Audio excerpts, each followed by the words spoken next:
ନୂଆଗାଁ ବାରବାଟିଆର କଡ଼ିକୋଡୁସ ନାସିନୀ ସଭାର ଶତବାର୍ଷିକୀ ଆନୁକୂଲ୍ୟରେ ଗତ 4 ତାରିଖ ଠାରୁ 16 ତାରିଖ ପର୍ଯ୍ୟନ୍ତ ଚାଲିଥିବା ଆଧ୍ୟାତ୍ମିକ ସାଂସ୍କୃତିକ ତଥା ଜନକଲ୍ୟାଣକାରୀ କାର୍ଯ୍ୟକ୍ରମ ମଧ୍ୟରେ ଗତ 14 ତାରିଖ ସନ୍ଧ୍ୟାରେ ଏକ ଭବ୍ୟ ସଭା ଅବସରପ୍ରାପ୍ତ ନାବାର୍ଡ ଅଧିକାରୀ ରଞ୍ଜିତ ଦାସଙ୍କ ସଭାପତିତ୍ୱରେ ଅନୁଷ୍ଠିତ ହୋଇଯାଇଛି।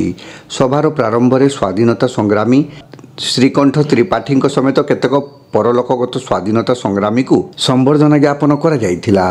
ସ୍ୱର୍ଗତ ବିଜୟକୃଷ୍ଣ ମହାନ୍ତିଙ୍କ ନାତି ଅଭିଷେକ ମହାନ୍ତି, ସ୍ୱର୍ଗତ ଚୈତନ୍ୟ ଦେଙ୍କ ପୁତ୍ର ଅନିଲ ଦେ, ଭୋଗରେଇର ପୂର୍ବତନ ବିଧାୟକ ସ୍ୱର୍ଗତ ଦୁର୍ଗାଶଙ୍କର ଦାସଙ୍କ ପୁତ୍ର ଆଶିଷ ଦାସ, ସ୍ୱର୍ଗତ ରାଧାଶ୍ୟାମ ଦାସଙ୍କ ପୁତ୍ର ଆଇନଜୀବୀ ଭୁବନାନନ୍ଦ ଦାସ, କଡ଼ିକୋଡୁସ ନାସିନୀ ସଭାର ପ୍ରତିଷ୍ଠାତା ସଭ୍ୟ ସ୍ୱର୍ଗତ ଲକ୍ଷ୍ମଣ ଗିରିଙ୍କ ଦାୟାଦ ଡକ୍ଟର ସୁଶୀଲ ଗିରି ପ୍ରମୁଖ ସଭାରେ ଅତିଥି ରୂପେ ଯୋଗଦାନ ପୂର୍ବକ ସେମାନଙ୍କର ବିଦାୟୀ ପୂର୍ବଜମାନଙ୍କ ତରଫରୁ ସମ୍ବର୍ଦ୍ଧନା ଗ୍ରହଣ କରିଥିଲେ।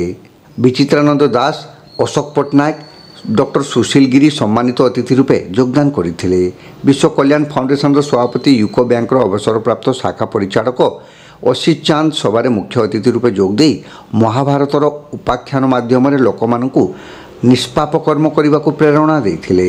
ତାରାପୁର ସରକାରୀ ଉଚ୍ଚ ବିଦ୍ୟାଳୟର ପ୍ରାକ୍ତନ ପ୍ରଧାନ ଶିକ୍ଷକ ସଞ୍ଜିତ କୁମାର ମହାନ୍ତି ସଭାରେ ମୁଖ୍ୟ ବକ୍ତା ରୂପେ ଯୋଗଦେଇ ମାନବ ସେବା ହିଁ ମାଧବ ସେବା ମନ୍ତ୍ରରେ ଉଦ୍ବୋଧନ ଦେବା ସଙ୍ଗେ ସଙ୍ଗେ କଡ଼ିକୋଡୁସ ନାସିନୀ ସଭା ଓ ବିଶ୍ୱ କଲ୍ୟାଣ ଫାଉଣ୍ଡେସନର କଲ୍ୟାଣମୁଖୀ କାର୍ଯ୍ୟକ୍ରମକୁ ଆହୁରି ଆଗକୁ ଶକ୍ତିଶାଳୀ କରିବାକୁ ସମସ୍ତଙ୍କୁ ପ୍ରେରଣା ଯୋଗାଇଥିଲେ।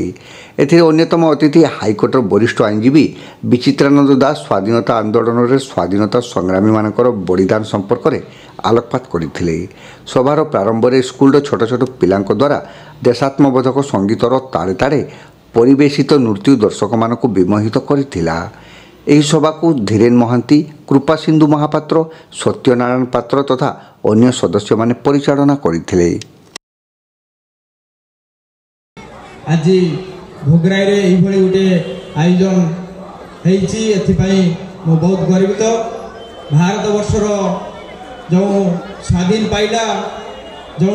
ପାଇବା ପାଇଁ ଭାରତ ବର୍ଷର ଯେଉଁ ବ୍ରିଟିଶ ମାନଙ୍କୁ ବିତାଡ଼ିତ କରିବା ପାଇଁ ଯେଉଁଭଳି ଭାବରେ ସ୍ୱାଧୀନତା ସଂଗ୍ରାମୀ ମାନେ ଝାସ ଦେଇଛନ୍ତି। ଗୋଟିଏ କଥା, ଅବିଭକ୍ତ ବାଲେଶ୍ୱର ଜିଲ୍ଲା ଭଦ୍ରକ ମିଳିତ ଭାବରେ ଯେଉଁ ଉତ୍କଳ ଜିଲ୍ଲା ଥିଲା, ସେ ସମୟରେ ଇରମ ଭଳି ଜାଗାରେ ଯେଉଁଠି ଭାରତ ବର୍ଷର